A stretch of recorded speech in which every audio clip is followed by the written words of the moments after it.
ஓம் ஸ்ரீ குருப்யோ நம. ஸ்ரீ மகாபரிவாஜரணம். இன்றைக்கி தெய்வத்தின் குரல் பாகம் 5 சங்கர சரிதம் என்ற தலைப்பில் பெரிவா சொல்கிறது மேலே வாசிக்கிறது. இது பக்கம் 1054 ஆரம்பிக்கிறது. ஒருமைப்பாடு என்று இப்பொழுது சதா கேட்கிறோமே, கேட்பது தான் மிச்சமாக இருக்கிறது. அதை நிஜமாக சாதித்து கொடுத்தவர் ஆச்சாரியால் தான்.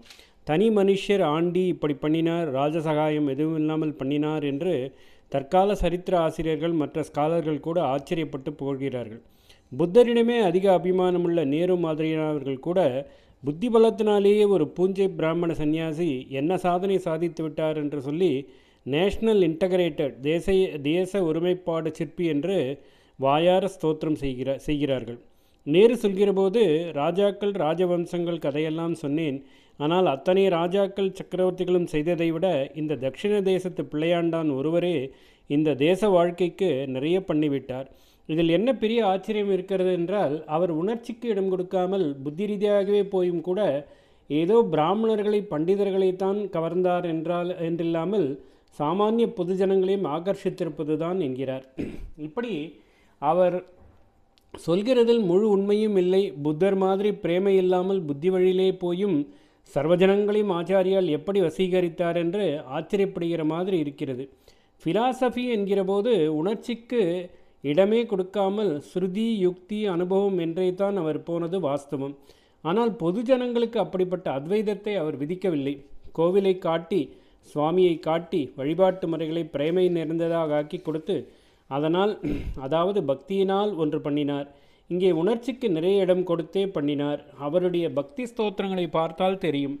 அதோடு அவரே பரம பிரேம மூர்த்தியாக இருந்ததாலேயே அத்தனை ஜனங்களும் சரணத்தில் வந்து விழுந்தார்கள். கருணாலயம் என்றே அவரை சொல்வது. வரட்டு வேதாந்தி என்று அவரை நினைத்தால் அடியோடு தப்பு. பிரேமையில் நயந்து ஊறியவராகவே இருந்தார். அவருடைய சரித்திர புஸ்தகங்கள் நேர் சிஷ்யர்களின் வாக்கிய ஆகியவற்றை பார்த்தால் தெரியும். நேருவே இதை புரிந்து கொண்ட மாதிரியும் இன்னொரு புஸ்தகத்தில் சொல்கிறார். புத்திவாதம் மட்டும் பண்ணிய ஃபிலாசபராக அவரை முடித்து விடாமல் தத்துவவாதி, அனுபவி, மிஸ்டிக் என்பது கவி எல்லாமாயிருந்தவர். இதெல்லாவற்றோடும் உலகத்தோடு ஒட்டாமல் எங்கேயும் நிற்காமல் நடைமுறையில் எப்படி சீர் பண்ணுவது என்று காஷ்ய ரூபத்திலேயே ஸ்தாபன ரீதியில் ஆர்கனைஸ் பண்ணி காட்டியதில் சதுரராக இருந்தவர் என்று அங்கே சொல்கிறார். மடங்கள் என்று வைத்தும் மதத்தை சாஸ்வதமாக காப்பாற்ற அவர் ஏற்பாடு செய்ததைத்தான் ஆர்கனைசிங் சாமர்த்தியம் என்கிறார். ஆச்சாரியாளுக்கு முன்பு இந்த மதத்தில் அப்படி இல்லை. தனுமனுஷர்களின் தபோசக்தியிலே மதம் விருத்தியானது தான். நேருவை சொல்வதற்கு காரணம் அவரை நிச்சயம் எங்கள் மாதிரி வைதிக கொடுக்க என்றோ ஆச்சாரியால் தான் சகலம் என்று முடிவாக வைத்துவிட்டவர் என்றோ சொல்ல முடியாது என்பதுதான். வாய்ப்பந்தல் போடுவதாலோ அரசியல், பொருளாதாரம், சமூக சீர்திருத்தம் என்பவற்றாலோ தேசிய ஒருமைப்பாடு ஏற்படாது. எல்லோரும் ஈசன் குழந்தைகள் என்ற பக்தியினால்தான் ஒன்று சேர்க்க முடியும். அதற்கும் மேலே எல்லோரும் ஈசனே என்னும் ஞானம். இவற்றினால்தான் ஆச்சாரியால் ஐக்கியப்படுத்தியது. அந்த ஞானத்துக்கும் பக்திக்கும் அவரே ரூபமாக இருந்ததால் தான் அத்தனை சக்தியோடு பண்ண முடிந்தது. பக்தி ஞானம் என்றால் ஜனசமூகத்துக்கு போதுமா? காரியங்களை பண்ணி ஜீவ யாத்திரையை நடத்துவது தானே அவர்களுக்கு முக்கியம். இங்கே வர்ணாசிரம வழு இல்லாமலே நடக்கும்படியாக ஆச்சாரியால் செய்தார். அவர் பண்ணியது இப்பொழுது ஒன்றுமே பண்ண முடியாமல் அவர் பெயரை வைத்துக்கொண்டு புகழ் மாலையும் பாராட்டு விழாவும் பெறுவது இரண்டையும் நினைத்து பார்த்தால் மலைக்கும் மடுவுக்குமாக இருக்கிறது. இப்பொழுது கூட 6000 சிஷ்யர்கள் இல்லை, மடத்தை சேர்ந்தவர்கள்தான் இருக்கிறார்கள்.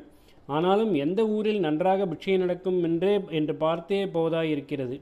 ஏதோ ஒரு சக்தி நடத்துகிறது, தர்மத்தை சொல்லிக்கொண்டு போ என்று எது இப்படி உட்கார்த்து வைத்திருக்கிறதோ அதுவே எங்கே நம் காரியத்துக்கு தேவையாக இருக்கிறதோ அங்கே போனாலும் நடத்தி கொடுக்கும். அதனால் நம் தேவைக்கு யார் கொண்டு வந்து கொட்டுவார்கள் என்று பார்த்து கொண்டு போக வேண்டாம் என்ற ஞானம் எப்பொழுதாவது கொஞ்சம் வருவதோடு சரி. இப்படி லாப நஷ்ட கணக்கு போட்டுக்கொண்ட ஆச்சாரியால் ஒரு இடம் பாக்கி இல்லாமல் தேசம் பூரா போனார். ஒரு தரத்துக்கு 3 தரம் போனார். பாராட்டு விழா பிரசங்கிகளும் பத்திரிகையாளர்களும் கிருதயுகத்தையே கொண்டு வந்து விட்டாராக்கும். அதுவாக்கும் இதுவாக்கும் என்று சொன்னாலும் வாஸ்தவத்தில் நாளுக்கு நாள் தர்மங்களை பறிக்கொடுத்து கொண்டு தான் வந்திருக்கிறது. 50, 40, 30 வருஷம் முன்னால் இருந்த ஆச்சாரங்கள் கூட இப்பொழுது பூதக்கண்ணாடி வைத்து தேடும்படி இருக்கிறது. நம் பிழைப்பு நடந்தால் போதுமென்று சிகை இல்லையா சரி, மடிசார் இல்லையா அதுவும் சரி, சூட் போட்டுக்கொண்டு வந்தாலும் பரவாயில்லை, இன்னும் நாமே போட்டுக்கலையோன்னோ என்று எல்லோரிடம் நல்ல பெயர் வாங்கி கொண்டு பிராட் மைண்டட் கத்தோலிக் என்றெல்லாம் நிறைய புகழ் மாலைகள் போட்டுக்கொண்டு இப்படியா அவர் இருந்தார்?